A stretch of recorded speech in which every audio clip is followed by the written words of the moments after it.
दो नीतियां हैं सरकार की, दो नीतियां। पहली नीति है आम आदमी के लिए, वो है जीरो बजट, जीरो बचत और टैक्स पर टैक्स की पूरी चपत। और खास नागरिकों के लिए सरकार की नीति है टैक्स में राहत और कमाई खटाखट। इनडायरेक्ट टैक्सेस मतलब अगर कोई मेडिसिन है, पैरासीटामोल या क्रोसिन की गोली है, देश का सबसे गरीब व्यक्ति अगर वो गोली खरीदेगा तो उसको भी उतना ही टैक्स उस पर देना पड़ेगा अगर देश का सबसे अमीर व्यक्ति वो गोली खरीदेगा। एफडीआई भी आज 16 वर्षों में सबसे निम्नतम स्तर पर एफडीआई। इस वर्ष एफडीआई 1.1% जीडीपी की हमारी एफडीआई मिली। मैं सुन रहा था वित्त मंत्री जी कह रही थी कि एफडीआई कम इसीलिए हुई है क्योंकि जियोपॉलिटिकल कॉन्फ्लिक्ट्स की वजह से, लेकिन जियोपॉलिटिकल कॉन्फ्लिक्ट्स तो पूरी दुनिया के लिए होने चाहिए। दुनिया के बाकी देशों में एफडीआई पे गिरावट नहीं आई। हिंदुस्तान एफडीआई जो रिसिप्ट्स हैं उसमें 8वें नंबर पे होता था, एक ही वर्ष में गिर के 15वें नंबर पे आ गया हमारा देश। आपने टैक्स कट किया कॉर्पोरेट्स के लिए कि कॉर्पोरेट निवेश करेंगे, जॉब क्रिएशन होगी। निवेश दर 20 साल में सबसे नीचे स्तर पे आ गया। एफडीआई 16 साल में सबसे निम्नतम स्तर पे आ गई, निवेश हुआ नहीं, इसीलिए आज देश में बेरोजगारी रिकॉर्ड स्तर पे चल रही है। आपने जिस तरह की इकोनॉमिक पॉलिसी आप लेके आए, इस इकोनॉमिक पॉलिसी को ट्रिकल डाउन इकोनॉमिक पॉलिसी भी कहते हैं कि कॉर्पोरेट्स के हाथ में पैसा दो, वो निवेश करेंगे। लेकिन ये गलत साबित हो चुकी है दुनिया में, क्योंकि कॉर्पोरेट्स के हाथ में पैसा होगा तो वो वहाँ उस अर्थव्यवस्था में निवेश करेंगे जहाँ डिमांड स्ट्रांग है। आपने डिमांड को स्ट्रांग करने के लिए कोई कदम नहीं उठाए। फाइनेंस बिल जो कि सरकार की टैक्सेशन पॉलिसी से संबंधित है, कैसे सरकार अपने फाइनेंसिंग करती है अपने बजट को, उससे संबंधित विषय पे मुझे आज बोलने का जो अवसर मिल रहा है। हम इस फाइनेंस बिल के बारे में आकलन अपना भी देना चाहते हैं और कई बातों पे गहरी नाराज़गी अपनी व्यक्त करना चाहते हैं। अभी सही कहा गया डिबेट में मुझसे पहले स्पीकर द्वारा कि सरकार की टैक्सेशन पॉलिसीज़ देश के गरीब पे, किसान पे, आम आदमी पर बोझ ज़्यादा डाल रही है और कॉर्पोरेट और देश के अमीरों पे बोझ कम डाल रही है। सरकार की नीति ऐसी दिखाई दे रही है कि सरकार की नीति है ज़ीरो आम आदमी के लिए। दो नीतियां हैं सरकार की, दो नीतियां। पहली नीति है आम आदमी के लिए, वो है ज़ीरो बजट, ज़ीरो बचत और टैक्स पर टैक्स की पूरी चपत। और ख़ास नागरिकों के लिए सरकार की नीति है टैक्स में राहत और कमाई खटाखट। ये मैं एक्सप्लेन करना चाहता हूँ सर। दो तरह के टैक्स हैं हमारी इकोनॉमी में, अर्थव्यवस्था में, किसी भी अर्थव्यवस्था में, direct taxes, indirect taxes. Direct taxes यानी कॉर्पोरेट टैक्स और इनकम टैक्स। ये डायरेक्ट टैक्सेस को प्रोग्रेसिव टैक्सेस भी कहा जाता है क्योंकि ये स्लैब के साथ जिसकी जितनी कमाई है उस पर लगाकर सरकार आर्थिक संतुलन अर्थव्यवस्था में ला सकती है। और इनडायरेक्ट टैक्सेस, जीएसटी, एक्साइज, ये वो टैक्सेस हैं जो पूरे देश पे बराबर के लगते हैं और गरीब आदमी पे ज़्यादा बोझ आता है। इनडायरेक्ट टैक्सेस मतलब अगर कोई मेडिसिन है, पैरासीटामोल या क्रोसिन की गोली है, देश का सबसे गरीब व्यक्ति अगर वो गोली खरीदेगा तो उसको भी उतना ही टैक्स उस पर देना पड़ेगा अगर देश का सबसे अमीर व्यक्ति वो गोली खरीदेगा। ये टैक्सेस का संतुलन देश की किसी की आर्थिक संतुलन से जुड़ी हुई बात रहती है। आज हमारी देश की अर्थव्यवस्था में इस वर्ष अगर हम स्टेट्स और सेंटर के दोनों टैक्सेस को ऐड करके देखें तो डायरेक्ट और इनडायरेक्ट टैक्सेस में लगभग 1/3 हमारे देश की कलेक्शन डायरेक्ट टैक्सेस से हो रही है और 2/3 इनडायरेक्ट टैक्सेस से, जो टैक्स देश के गरीब से, किसान से, आम आदमी से ज़्यादा लिया जा रहा है। अगर हम इसकी तुलना करें बाकी दुनिया के देशों से, ज़्यादातर एडवांस इकोनॉमीज, OECD कंट्रीज, एशियाई देशों में लगभग 2/3 देश का टैक्स का कलेक्शन लगभग 2/3 रहता है डायरेक्ट टैक्सेस से और 1/3 रहता है इनडायरेक्ट टैक्सेस से, जो गरीब आदमी से लिया जाता है। और अगर हम यूपीए के समय से तुलना करें, यूपीए के समय भी हमारी देश की अर्थव्यवस्था में काफ़ी संतुलन आया था और लगभग आधा 43% डायरेक्ट टैक्सेस से हम यूपीए के समय हमारी जो है सरकार लिया करती थी, 43% डायरेक्ट टैक्सेस से और 57% इनडायरेक्ट टैक्सेस से। तो यानी कि सरकार ने इस असंतुलन को विपरीत दिशा में लेके जाने का काम किया है।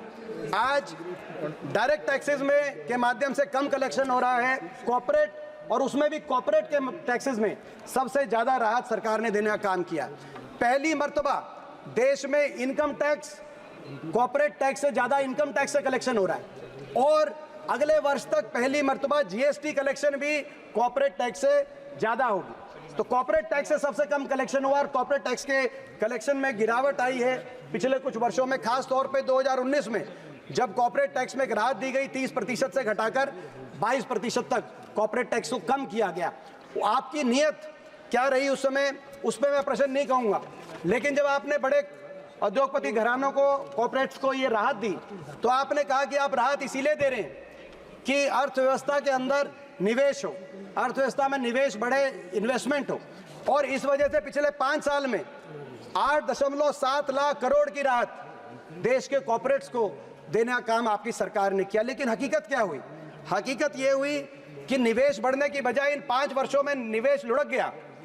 कॉर्पोरेट टैक्स में टैक्स कट आपने उनकी प्रॉफिट मार्जिन को बढ़ाने के लिए नहीं दिया था, आपने निवेश बढ़ाने के लिए दिया था। निवेश लुढ़क गया। आज प्राइवेट इन्वेस्टमेंट यानी कि निजी निवेश दर देश में 20 वर्ष में सबसे निम्नतम स्तर पे है। Q1 फाइनेंशियल ईयर 2025 में जो निवेश दर आया वो 20 साल में 2004 के मुकाबले का आज निवेश दर हरियाणा, आज देश की अर्थव्यवस्था में हुआ। और दूसरी ओर FDI, फॉरेन निजी निवेश दर जो हमारे डोमेस्टिक इन्वेस्टर्स हैं, और FDI भी आज 16 वर्षों में सबसे निम्नतम स्तर पर FDI।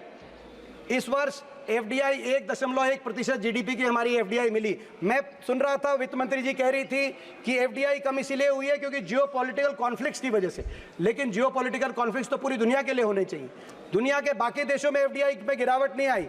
हिंदुस्तान FDI जो रिसिप्ट्स हैं उसमें 8वें नंबर पे होता था, एक ही वर्ष में गिर के 15वें नंबर पे आ गया हमारा देश FDI में। और FDI में तो रिकॉर्ड गिरावट आई है, लेकिन उसके साथ साथ आउटफ्लो में रिकॉर्ड बढ़ोतरी हुई है। एक और केवल $27 बिलियन की FDI इस साल, दूसरी ओर $14 बिलियन का आउटफ्लो हो गया।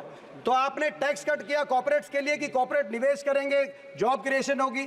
निवेश दर 20 साल में सबसे नीचे स्तर पे आ गया।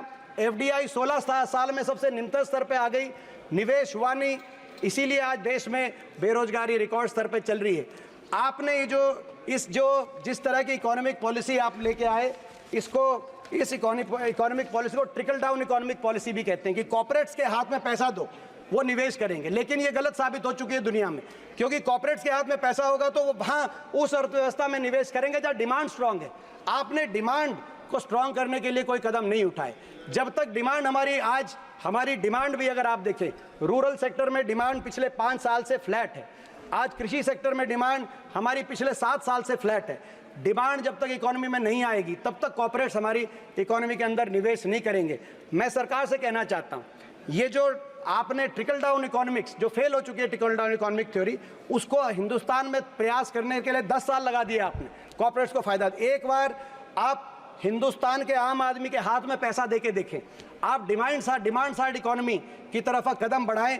किसान को, गरीब को, जिनको आपकी जो कोई राहत नहीं मिली, आप उनको भी राहत देके देखें। आप लीगल गारंटी MSP पे देके देखें, आप मनरेगा में 400 रुपए की वेज करके देखें, और हमारे देश के आम आदमी के हाथ में आप पैसा दें, ताकि उनके पास जब पैसा उनके हाथ में आएगा, हमारी डिमांड बढ़ेगी, कॉर्पोरेट्स की इन्वेस्टमेंट तब हमारे देश में उस रूप से हो पाएगी। एक और कारण है, इतना ज़्यादा कॉर्पोरेट टैक्स कट देने के बावजूद निवेश नहीं हुआ। इसका दूसरा कारण डिमांड कम के साथ साथ, अध्यक्ष महोदय, दूसरा कारण है मोनोपोलीज।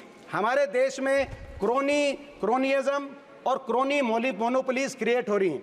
हमारे देश के 5 बड़े कॉर्पोरेट घराने आज लगभग 40 सेक्टर्स के अंदर, आज उनके लिए सरकार की सहायता से उन्होंने मोनोपोलीज अपने लिए बनाने का काम किया है।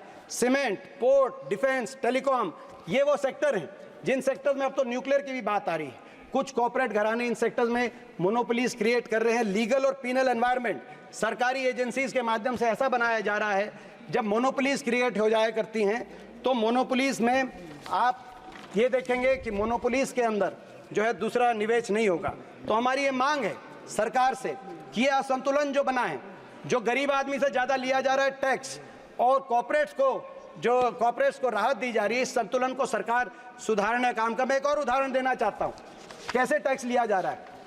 पेट्रोल के बारे में मैं कहना चाहता हूँ, पेट्रोलियम प्रोडक्ट्स पे अगर हम 2014 की बात करें तो पेट्रोलियम प्रोडक्ट्स में हमारी सरकार ने 1,72,000 करोड़ का एक्साइज ड्यूटी से, हमारी सरकार ने एक्साइज ड्यूटी से टैक्स लेने का काम किया था यूपीए की सरकार के आखिरी वर्ष में।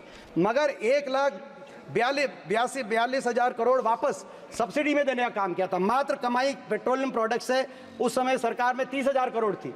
आपकी सरकार में इस वर्ष पेट्रोलियम प्रोडक्ट से कमाई है 4,32,000 करोड़ और सब्सिडी मात्र 11,000 करोड़।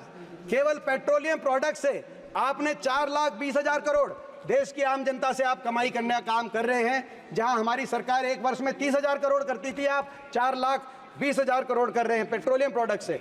पेट्रोल पे एक्साइज हमारे समय ड्यूटी जहां 9 रुपए थी आपकी 20 रुपए, डीजल पे 3 रुपए थी आपकी 15 रुपए। आज पेट्रोल से आप कमाई कर रहे हैं। टोल्स के माध्यम से 2014 में टोल्स में जो के माध्यम से पूरी कुल कलेक्शन 3,000 करोड़ थी, आज टोल्स के माध्यम से 65,000 करोड़ है। हर वस्तु पे आम मर्दा की वस्तु पे जीएसटी लगाकर आज सारा कर का बोझ आम आदमी पे, आप किसान पे जो डालने का काम कर रहे हैं, इस नीति से हम इस नीति का विरोध करना चाहते हैं। हम यही मांग करते हैं कि राहत दी जाए, पेट्रोल डीजल की एक्साइज पे राहत दी जाए, इंडेक्सेशन और कैपिटल गेन टैक्स में जो इंडेक्सेशन की आपने बात की उसको वापस लिया जाए, लाइफ इंश्योरेंस मेडिकल इंश्योरेंस में जीएसटी विड्रॉ की जाए। हम ये सारी मांगे सरकार से टैक्सेशन प्रोजेक्ट प्रपोजल में रखना चाहते हैं।